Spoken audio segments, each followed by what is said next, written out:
ये दर्शाया जाता है बहुत खतरनाक तरीके से कि वहां जा पाते कि नहीं जा पाते। मैं पिछली बार आया था, भ्रमण किया था, तो मुझे कई लोग पूछते थे, मुझे भी कई तरीके से नजरों से देखा जाता था। मैं सारे साथियों से एक ही अनुरोध करना चाहूंगा कि आजाद भारत संविधान से चलता है और संविधान में जो हक अधिकार दे रखे हैं उन अधिकारों के प्रति सबसे पहले जागरूक होना पड़ेगा, सजग होना पड़ेगा और उन अधिकारों को प्राप्त करने के लिए संवैधानिक तरीके से हमको इन अधिकारों को प्राप्त करने के लिए काम करना पड़ेगा।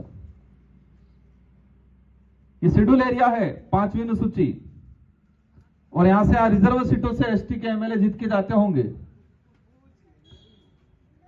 हम लोग विधायक का चुनाव लड़ते हैं तो चुनाव प्रचार में जाते हैं, क्षेत्र की जनता हमसे हेडपंप, कुआं, मकान नहीं मांगती है, ज्यादा हमसे यह सवाल करती है कि आप इस क्षेत्र का प्रतिनिधित्व विधानसभा में जाके करोगे कि नहीं करोगे, हमारे हक अधिकार को लेके आप मांग करोगे कि नहीं करोगे, यह सवाल हमसे पूछती है। और उसी उम्मीद से उन्होंने हमको जिताया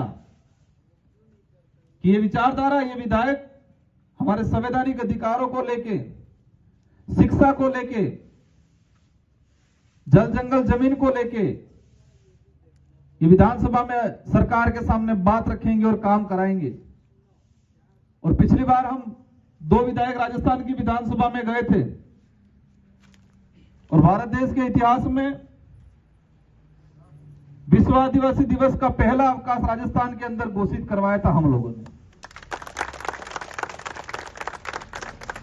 अगर ये मांग हम सड़कों पे लड़ते, आंदोलन रैलियों से करते, तो हो सकता है वो पूरा नहीं होता।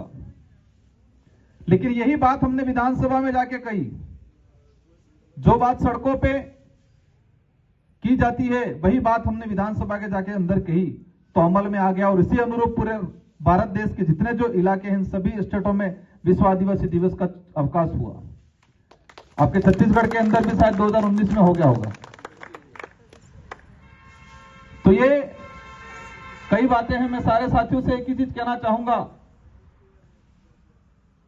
अभी नई नई सरकार बनी है, इस क्षेत्र से आपके एमएलए होंगे, उन विधायकों से आप युवा सब मिलकर डिमांड करो कि युवा के लिए क्या करना है,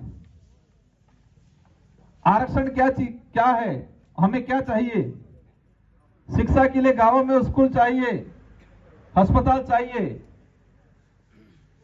ये आप सभी युवा पंचायत वाइज मिलकर उन एमएलए के पास जाओ और बात रखो कि हमारी ये समस्या है, उसका समाधान आप कराओ। हमारे वहां तो विधायकों को पाबंद करती है जनता, और ये लोकतंत्र में जनता का राज रहता है। और जो नेता अपने आप को सुपर समझते हैं और वहां जनता अगर समझदार होती है तो वो समय आने पे जिस नेता को गांव से उठा के सदन में भेजा है उस नेता को सदन से वापस घर में बिठा सकती है। ये लोकतंत्र में ताकत है।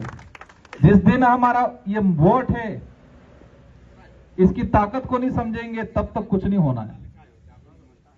क्या उद्देश्य बना रखा है, किसी ने पिला दिया, किसी ने कुछ खिला दिया, वोट दे दिया, किसी ने कुछ खिला दिया, कुछ पिला दिया, कुछ दे दिया, उसमें हम खुश हो गए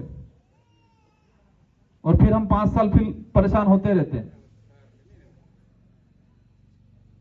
सारे युवा साथियों से अनुरोध है, समाज में शिक्षा बढ़ाओ, शिक्षा को लेके काम करो, स्वास्थ्य के लेके काम करो, संवैधानिक अधिकार को लेके काम करो, और आपके चुने हुए जो जनप्रतिनिधि है उन जनप्रतिनिधियों से भी ये काम कराने की कोशिश करो। बाकी खा पी के वोट देने वाला और आए कुछ खिला पिला दिया, अगर उसमें रहोगे तो आपका जीवन चला जाएगा, लेकिन आने वाली पीढ़ी अंधकार में चली जाएगी। इन्हीं शब्दों के साथ आप सबको धन्यवाद, आभार। जय जोहार, जय आदिवासी।